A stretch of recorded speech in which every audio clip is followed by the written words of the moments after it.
हिंदुस्तान के ऑपरेशन सिंदूर से पाकिस्तानी सेना तिलमिला उठी है। हमला आतंकी ठिकानों पर हुआ, पर दर्द कहीं और हो रहा है, जिसका नतीजा बेकसूर अपनी जान गंवाकर भुगत रहे हैं। जी हां, एक बहुत बड़ी खबर आई है जो रंग में भंग डाल रही है, जो जश्न में खलल डाल रही है।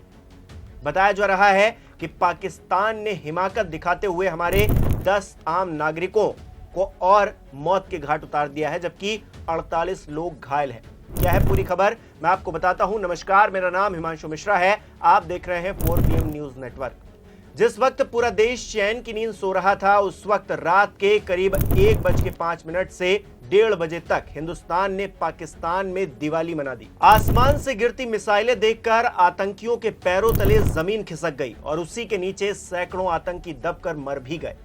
भारतीय सेना ने साफ किया कि यह कार्रवाई सिर्फ आतंकी ठिकानों पर की गई, न कि पाकिस्तानी सेना पर। बावजूद इसके आतंक को पनाह देने वाला पाकिस्तान हिमाकत कर रहा है। पहलगाम की घटना में हमने 26 नागरिकों को खोया था, जिसके जवाब में हमने आतंकिस्तान को सबक सिखाया। लेकिन इस कार्रवाई से बौखलाए हुए पाकिस्तान ने LOC पर गोलीबारी शुरू कर दी, जिसमें 10 आम नागरिकों की मौत की खबर सामने आ रही है, जबकि 48 लोग घायल बताए जा रहे हैं। घटना के बाद से सेना अलर्ट मोड पर है और अब पाकिस्तान को मुंहतोड़ जवाब भी दिया जा रहा है। केंद्रीय गृह मंत्री लगातार जम्मू कश्मीर के उपराज्यपाल मनोज सिन्हा और सीमा सुरक्षा बल के महानिदेशक के संपर्क में बताए जा रहे हैं। शाह ने DG BSF को सीमावर्ती क्षेत्रों में रहने वाले लोगों की सुरक्षा सुनिश्चित करने का निर्देश दिया है। इस बीच उपराज्यपाल यानी कि LG मनोज सिन्हा ने सुबह जम्मू कश्मीर के सीमावर्ती जिलों में स्थिति की समीक्षा की। उन्होंने जिला कलेक्टरों को निर्देश दिया कि वो संवेदनशील क्षेत्रों से ग्रामीणों को हटाएं और सुनिश्चित करें कि आवश्यक सेवाएं उपलब्ध रहें। मनोज सिन्हा ने इसे लेकर X पर लिखा है, मैंने DC को निर्देश दिया है कि वो संवेदनशील क्षेत्रों से ग्रामीणों को सुरक्षित स्थानों पर ले जाएं और उनके लिए भोजन, आवास, चिकित्सा और परिवहन की व्यवस्था सुनिश्चित करें। हम हर नागरिक की सुरक्षा सुनिश्चित करेंगे। जय हिंद। सिन्हा ने कहा कि सरकार किसी भी स्थिति से निपटने के लिए पूरी तरीके से तैयार है। हालांकि दूसरी तरफ ऑपरेशन सिंदूर के बाद पाकिस्तान में हड़कंप मचा हुआ है। पंजाब प्रांत में इमरजेंसी घोषित कर दी गई है।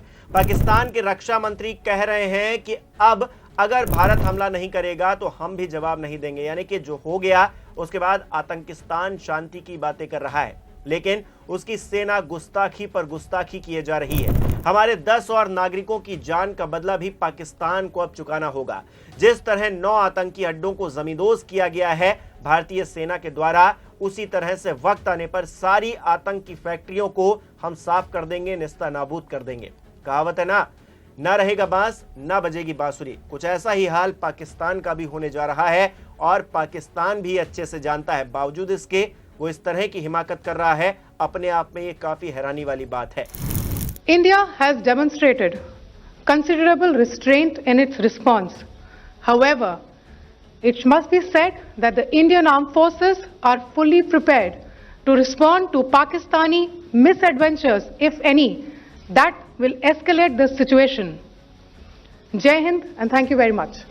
इसके अलावा गृह मंत्री अमित शाह ने पाकिस्तान पर हमले का जिक्र करते हुए सोशल मीडिया प्लेटफॉर्म X पर लिखा है, हमें अपने सशस्त्र बलों पर गर्व है। ऑपरेशन सिंदूर पहलगाम में हमारे निर्दोष भाइयों की क्रूर हत्या के लिए भारत की प्रतिक्रिया है। मोदी सरकार भारत और उसके लोगों पर किसी भी हमले का मुंहतोड़ जवाब देने के लिए दृढ़ संकल्पित है।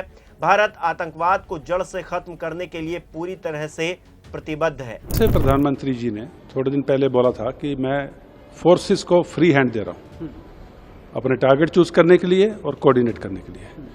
और फोर्सेस ने, आर्मी, नेवी, एयर फोर्स ने जो selection of target and coordination and synergy of target, जिस तरीके से उन्होंने तालमेल के साथ बहावलपुर से लेके बहावलपुर मुरीद के, ये पाकिस्तान के पंजाब में है और LET और जैश मोहम्मद के हेडक्वार्टर्स हैं, से लेकर राइट अप टू ऊपर जाएं तो मुजफ्फराबाद, कोटली तक 9 टारगेट को एक साथ हिट करना और इतनी प्रिसीजन के साथ हिट करना कि कोलेटरल डैमेज 0 है, यानी कि कोई सिविलियन कैजुअलिटी नहीं है, कोई मिलिट्री इंस्टॉलेशन को टच नहीं किया।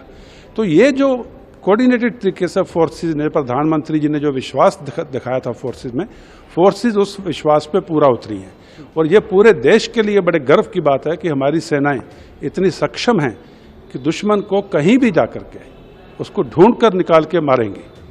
और ये एक चीज़ मैं उसमें और बताना चाहता हूँ कि ये पाकिस्तान में देख रहा हूँ सुबह से बोले जा रहे हैं इंडिया ने एक्ट ऑफ वॉर कर दिया है, हिंदुस्तान ने लड़ाई घोषित कर दी है। ये एक टेररिस्ट हमला था जो हमारे नागरिकों के ऊपर हुआ था पहलगाम में। उसका जवाब हमने टेररिस्ट के ठिकानों पे वार करके उसका बदला लिया है। ये कोई एक्ट ऑफ वॉर नहीं है, ये टेररिस्ट हमले का रिटेलिएशन है। जैसे जब 9/11 हुआ था, उसामा बिन लादेन ने किया था, तो अमेरिका ने उसामा बिन लादेन को पाकिस्तान के अंदर एबटाबाद में ढूंढ के मार के निकाला था। वो एक्ट ऑफ वॉर नहीं था, वो उनको जो 9/11 का आतंकवादी हमला था उसका रिटेलिएशन था, और वो भी पाकिस्तान के अंदर एबटाबाद में था। हमारा जो पहलगाम का आतंकवादी हमला है उसका रिटेलिएशन है पाकिस्तान के अंदर जाकर के, और उसी तरह से ही टेररिस्ट हेडक्वार्टर्स को ही बर्बाद किया है। अभी अगर पाकिस्तान हमारी मिलिट्री इंस्टॉलेशन, सैनिक छावनियां या सैनिकों के ऊपर, जहां हमारे नागरिकों के ऊपर कोई भी अगर वार करता है तो वो एक्ट ऑफ वॉर माना जाएगा। जो डेफिनेशन जो है, परिभाषा जो है, अगर आप दूसरे देश के अंदर जाकर के या हथियार से उनके नागरिक या उनके सैनिक ठिकानों के ऊपर हमला करोगे तो वो वार या लड़ाई की घोषणा है। तो अभी जो बॉल है वो पाकिस्तान के पारे में है। अगर पाकिस्तान इसके ऊपर कुछ भी करता है तो हिंदुस्तान के पास पूरा अख्तियार है, पूरी ऑप्शन हैं कि उसके ऊपर एक्ट ऑफ वॉर को कैसे रिटेलिएट करे, किस लेवल पे करे, किस क्वांटिटी में करे, कितनी जगह पे करे, और वो फिर इंडिया के लिए ऑप्शंस पूरी ओपन रहेंगे।